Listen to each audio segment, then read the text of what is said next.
আগামীকাল থেকে শুরু হতে যাচ্ছে বাংলাদেশ ও অস্ট্রেলিয়ার মধ্যকার ওয়ানডে সিরিজের মাঠের লড়াই। সিরিজ শুরুর আগের দিন শেরেবাংলা জাতীয় ক্রিকেট স্টেডিয়ামে ট্রফি উন্মোচন করতে সবার আগে মাঠে আসলেন অজি ক্যাপ্টেন জশ ইংলিশ। এবার অপেক্ষা প্রতিপক্ষ ক্যাপ্টেনের।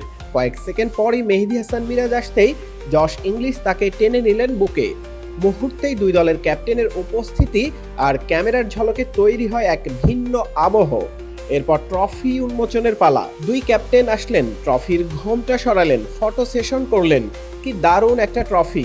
এবার দেখার পালা এই ট্রফি যাবে কার দখলে।